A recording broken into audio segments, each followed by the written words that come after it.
We lost the game, but boy, that felt good flinging it around. Now he's got to figure out how to do the exact same thing, yet turn it into a win.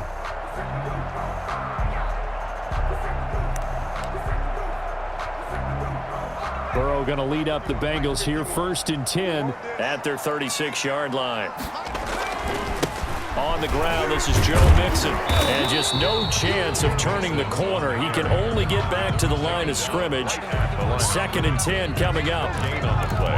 That time on the outside, pretty nice job as a cornerback to shed any would-be blockers and make the tackle. And think about the praise we're giving him, what his coaches are giving, but how about the respect he gets from his teammates to be a complete corner who doesn't just cover receivers, but also tackles ball carriers.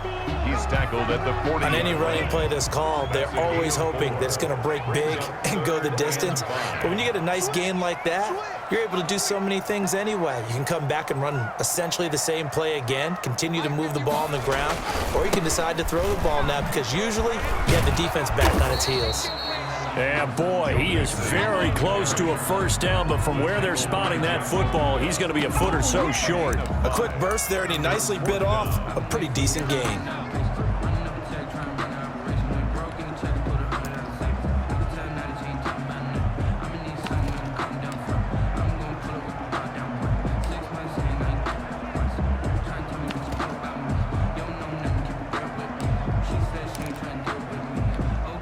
And in their own territory, needing only a few inches, they're going to line up to go for this thing on 4th down.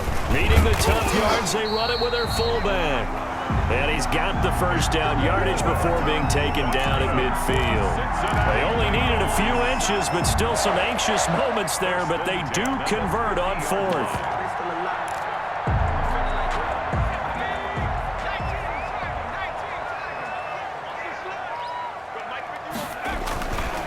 Here's Jerick McKinnon, his first carry of the ball game. And a nice job to break free of one tackle, but it slowed his momentum somewhat, and he's taken down right after. 7-yard line. Give him 3 on first down. It'll set up a 2nd and 7.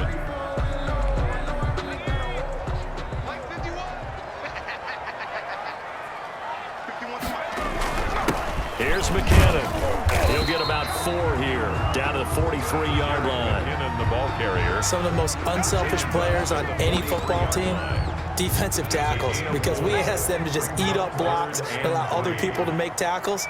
But when he can make a play himself, as we just saw there, that's a big day. There he goes left side. And all the way in for a Cincinnati score. Joe Mixon hitting double digits with his 10th touchdown of the season. And the Bengals are going to take a first-quarter lead.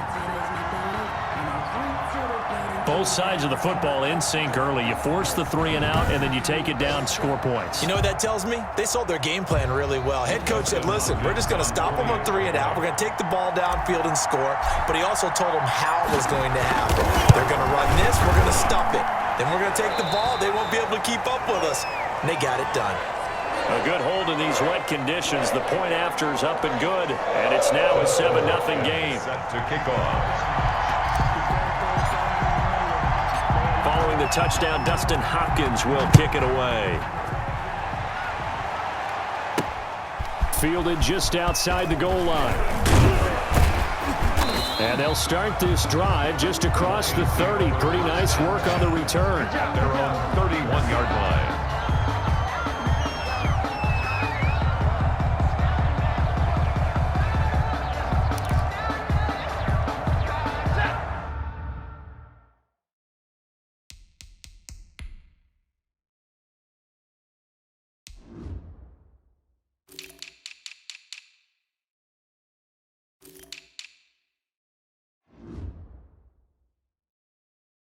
The Lions offense ready to kick off their next drive. And, Charles, if the season ended today, and it's not going to, we still have December left. More football. We're only in November. But they would be a wild card team. And that's great. They'd be in the playoffs, but you know they're trying to bump up to be one of those division leaders. That guarantees you at least one home game in the playoffs, and that's what you're really seeking. But there also isn't much margin for error for this team, right? Because right where they're sitting, a 2-game losing streak could have them out out of the playoffs, so they've got to make sure they continue to keep the momentum going. Absolutely. There's some sharks smelling blood in the water behind them. The throw down the field, caught by his running back. And he's going to get this down to the 35-yard line. 23 yards, the final tally. And at his size, he's a smaller back. You can get him to football. He can kind of get lost, make someone miss. It's good for him. Yeah, it's great for him. I like what you said there. Sometimes he gets lost in the traffic a little bit, but get him out in the open field into some space. That plays to his strengths the best and keeps him out of it where all the big boys are, you know, make him make someone miss in the open field. On second down, Johnson. And he is going to be close to a first down as the tackle made at the Bengals' 26. It's a 5-yard gain, but they'll still be a yard short here with third down now looming. And it's third down. They'll run for the first time with DeAndre Swift. And he will have the first before he's brought down right on the chalk of the 20. They get 6 on the pickup there as the drive will continue. It's a gain of 6. First down, Lions. From the red zone now, Stafford. This one taken in by Cephas. And he'll get into the end zone. Touchdown, Detroit. Quintez Cephas. His 5th touchdown now on the year. And the Lions are an extra point away from tying this thing up. I know these wide receivers are about flash and dash and high-flying plays, but a good number of them played running back at some point in their career, and that's how they finish off a lot of their big plays, run after the catch. And this time he finishes off the big play in the end zone. Santos with the extra point, and we are tied at 7. So they will accept the penalty and move forward.